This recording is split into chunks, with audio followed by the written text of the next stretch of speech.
Here I'm going to show how to do a perfect alternation script. Now, a perfect alternation is music, jingle, music, jingle, music, jingle. It's not really my preferred way to program things. I like a little bit different kind of mix, but some people like this, to have a song and then a jingle and then a song and then a jingle. And I'll show you how to program it in such a way that you don't end up with something like a bunch of jingles jumbled and jingled up together, right? There are ways to do that. So let's start with what we have here. I have a program I made earlier, and there's a script for it. And I'm going to make a new program. So let me point out something about making a new program real fast. If I have this program selected right now and I hit the plus button, it'll actually use this as a template for the next program I can make. If I have nothing selected, you'll start off with a blank slate. So let me try starting off with a copy. So I select this program we have, make a new program, and it's going to conflict, but I'm going to call it alternation. And we can see it's got a big time conflict going on here. So we can have conflicts, but only the top program is going to win. So let me move this program up to the top. So now our alternation is at the top, and they're both filling the exact same 24/7 schedule. I'm going to take this program and I'm going to turn its display off. There's still a conflict, but I don't want to show that conflict anymore, and this is going to be the winning program. So I'm going to leave everything else the same here, the separation and all the times and days. I'm going to go into the script, select everything in the script, and delete it because we're going to start that from scratch. So there are two basic script lines we need to do for this perfect alternation, and then I'll show you how we duplicate that model. So the first thing we want to do is do a pick, which picks one track. Go find our music playlist, which is our rotating smart playlist, and turn random on, unique, all the separations, and hour avoidance. And we want to make it so that this pick is allowed to work so long as it doesn't go over some maximum. Now, normally for an hour schedule, I like to program up to one song length away from the top of the hour so that it is the responsibility of the next scheduling to figure out how to get to the top of the hour most accurately. So normally what I like to do there is put in a maximum, let's say one song length, about 57 minutes. So we have picking, allowed to succeed as long as we don't go over the max, random, unique, artist separation, hour avoidance, picking from a rotation. And the fallback steps are all separations can be turned off if we have trouble finding tracks, and hour avoidance can be turned off if we have trouble finding tracks that fit. For next script line, it will be another pick. This time we're going to pick for jingles, and for that I'm going to use my promos playlist. Now my promos playlist only has tracks, about 6 tracks in it, and so we're probably going to end up playing at least a dozen plus songs during the hour. And I only have 6 promos though.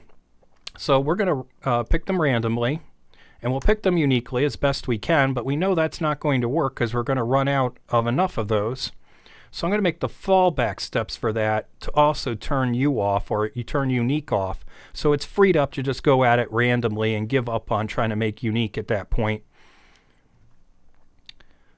The other thing I want to add for the jingles or promos is a dependent. And what a dependent does is when this script line executes, if it succeeds, the dependent is allowed to execute. If this line does not succeed for some reason, then the dependent is not allowed to succeed. So this is dependent on the previous line succeeding. So with that being my model, I'm going to take these two, I'm going to copy, deselect, and paste that in, and sort of overload it. We'll get up to about 40. Okay. So now we've overloaded it, and it's just going to go through and alternate. Pick a track, music track, pick a jingle, pick a music track, pick a jingle, and every one of these will succeed so long as they are not over the maximum by the time this line hits. So it looks like I've got it set up. We're not going to get to line 40 and have line 40 succeed. I'm sure we don't have that much that we can fit there, but let's give this a try. So back over here, we're in the 8 o'clock hour, and we're programmed up to about 8:56.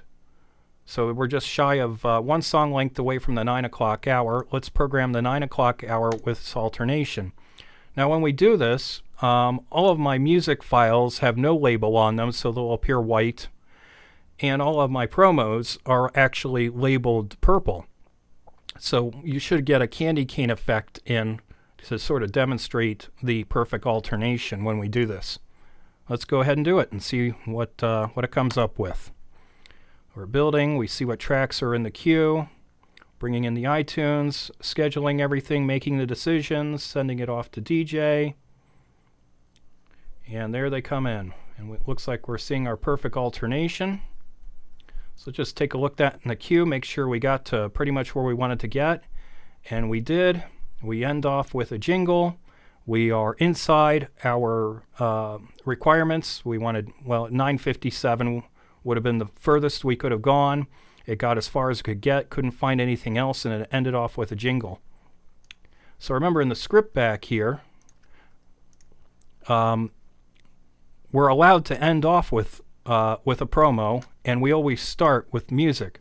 So when this schedules the next hour, the next track in here is going to be music again, and we'll keep up our perfect alternation throughout the whole thing. Let's take a look at the log and see how it made all its decisions. So from the beginning here, it finds these are the tracks in queue, how far away we are from hitting where we want to hit. And I didn't care about hitting the top of the hour here. I just said pick a track that picks from this playlist that doesn't go over 57 minutes. So it just did that. So it didn't hit any particular time here. It went for 9:01:11. And if we look at the first track that came in, marked by the preference mark here, we see 9:01:11 would be about correct. The reason this is 9:01:15 is because 9:01:11 is actually where the overlap probably starts. If we looked at this, we probably see an overlap of about 4, which is what we see here. So its true length is actually shortened to be 9:01:11, and that's why scheduler sees it that way, because that's its true length to get to the next track. So it goes through and gets all these, and then it starts failing at some point. Failed to find qualifying tracks, and it goes through stages of turning things off to see if it can find times that fit. And oh, okay, this is with the promos. It was having trouble, and so it turns unique tracks off, and so it can fill in more promos there. So that goes on for a while, up to line 22. And eventually we get up here, and we're not able to fill the time without exceeding the max here, and it starts trying to turn things off in a desperate attempt to find some track that's going to fit, that's 31 seconds long. If we turn everything off, can we find a track that's 31 seconds long to stay under our maximum? It can't do it. As you can see here, the line numbers, we did 28 for promo. The even numbers were the promos here, and the odd numbers were the music. And as you can see, it's skipping line 30, it's skipping line 32, it's skipping line 34, and it goes on that way. So our overload worked out. It didn't execute any of these that it didn't have to. So that is an explanation of what goes on in the log. It really is a wonderful, great idea to, when you see the result in DJ and you're wondering what's happening, get used to troubleshooting this yourself. I mean, you're writing the script yourself. You might as well see the results of what your script is doing. This will tell you what's going on. I almost never get scripts correct the first time, and I don't expect you to either. And instead of it being a big mystery is, why is it doing this? Go look at that script log. If you have trouble with this, copy the log to me. I can usually figure some things out. I don't know everything from a script log because I can't see what's in your playlist, but you can always copy this to me and I can at least explain something to you. But you are best off doing your own troubleshooting because you'll get the results faster that way anyway, and you'll feel a lot more empowered that way. One more thing I want to point out, I missed this in the earlier videos. I was not scheduling as accurately as I thought I should be. And I forgot to look at one thing, and that was in the preferences. So you go into scheduler's preferences. There is one thing in here, open audio files to get true durations. Well, this does two things. It gets very accurate durations on the files for so it can schedule very accurately. But this also will add to that, should read the track properties and get their accommodate the actual lengths for the track properties as well. So if you want very accurate scheduling, like what we're seeing here, make sure that this is on, open audio files to get true durations. The reason to have it off might be some strange setups that you might have out there where audio files are in some remote location or something like that. Most people should be able to have this on. I do suggest, if possible, keeping all your audio on a local drive if you can. So, but just one more check here just to see where it ended up with the last track that it was able to schedule. It shows as being 9:56:29, and it put that promo there. So let's look at 9:56:29. So this should have an overlap of about 2 seconds. And in fact, this won't have any overlap of 2 seconds. It's the default. Well, what is the default? I'll show you what the default is. When you don't have an overlap set for this, you can find the defaults on the general pane here. That's your default overlap, which is just about 2 seconds. So it all works out.